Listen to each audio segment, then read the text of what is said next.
Yaani kwenye tukio lolote nzuri, usipokuwa mtu mwema, mtu anakuja kuendesha semina kwa unasema ndio semina ilikuwa nzuri, lakini sasa ya vile msalaba wa Kiroma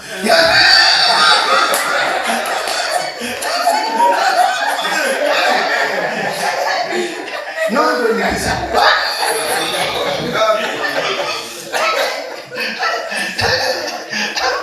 ana kitu tu cha kuharibu akili yake na wanaomsikiliza. Maana tunasema msidanganyike, maneno mabaya yanaharibu wema wa mtu. Wanakujalia kwa mtu mwema, unaleta habari njema. Nakwambia kwa yetu kipindi hiki, kama sio mimi, kwa yetu inaenda kusambaratika. Wewe watu tumeanzisha ibada kwaya miaka 30 iliyopita. Akina Rosi wameimba humo, akina Mwembano wameimba humo. Usije wana wafaraji haribike leo. Na nikakwambia hii hadithi hizo, yaani haipo, haitakuwa milele. Wale wakusema jini kaondoka na shika Yesu bali nimefanya nini? Nimekufa. Hivyo inakufa. Na jini mlikuwa mnapiga solo, mlikuwa mnapiga besi, mlikuwa mnapiga drums, mlikuwa mnapiga trumpet, mlikuwa mnatembea unavyotembea. Kilichoanzishwa na Mungu aliye hai hakuna kukifisha. ABC ni mpango wa Mungu, ni mpango wa Mungu. Mimi ni baba, nimekuja kukumbusha, nimekuja kuamsha mapenzi yanakushindwa.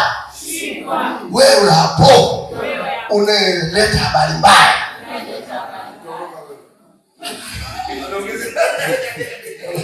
Situkane tu wapendwa, tukae kanisani.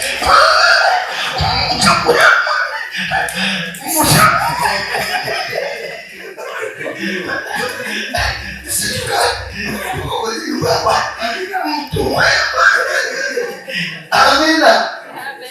Kuridhika. Akiwa na mshirika mmoja leo anaridhika na huyo, anawekeza nguvu pale. Wakiwa washirika watatu wanaridhika, wanasema walipo 2 watatu wamekusanyika, Bwana yuko. Mtu mwema anaridhika. Kasi mwema anatangatanga mpaka siku ile ambayo ameandikiwa. Takusema neno gumu nikakuta niko madhabahuni. Kwa hiyo Mithali 14:14 ageukae moyoni ushiba njia zake mwenyewe, na mtu mwema ataridhika nafsini mwake. Hebu mwambie jirani yako, ridhika. Ridhika jamani. ABC sio imani ya kigeni, ni imani takatifu. Usiporidhika utamaliza makanisa.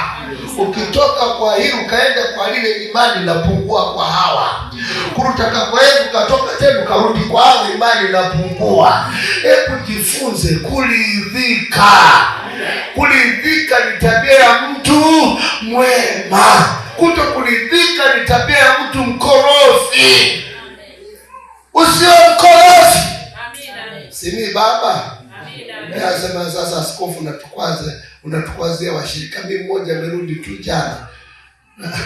Mimi nachokisema Bwana asifiwe. Fanya nini jamani? Mtu mwema kuridhika. Kwa hiyo makanisa yetu yana changamoto nyingi kwa sababu hatujawafundisha watu kuwa nini? Wema. Tunawafundisha kutoa mapepo, tunawafundisha kuhubiri Injili, hatuwafundishi kuwa watu wema. Kwa hawajui matokeo ya wema ni maongezeko ya watu kanisani. Tukiwa watu wema, watu wanaongezeka kanisani. Wanakuja wao wenyewe. Tukihudumia watu wa mitaani, watu wanakuja wenyewe.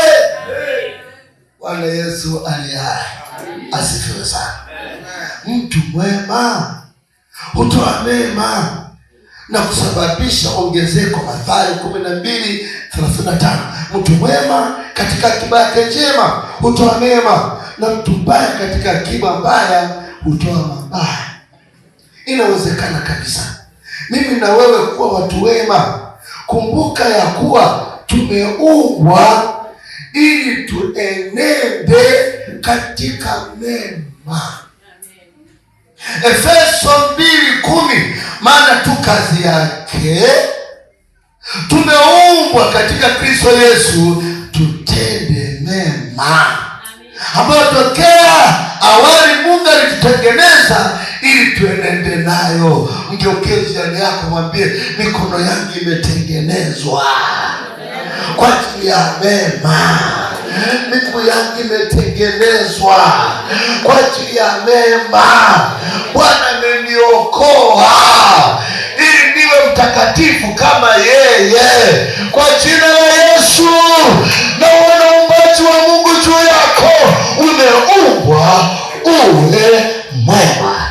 Ubaya sio sehemu yako, uovu sio sehemu yako. It is not your portion, lakini wema ni sehemu yako.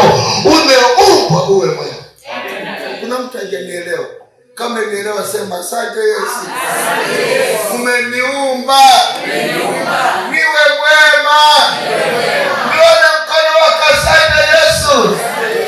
Umeniumba niwe mwema kwa kanisa, niwe mwema kwa watoto wangu, niwe mwema kwa jamii inayonizunguka.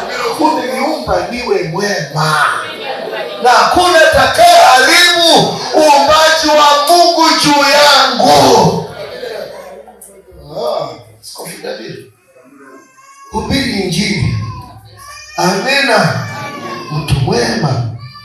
Amina. Naongea sasa upesi Pastor Royce.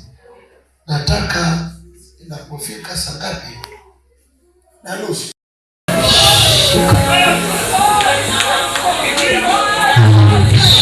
Shuka. Ndauka. He. Krabya.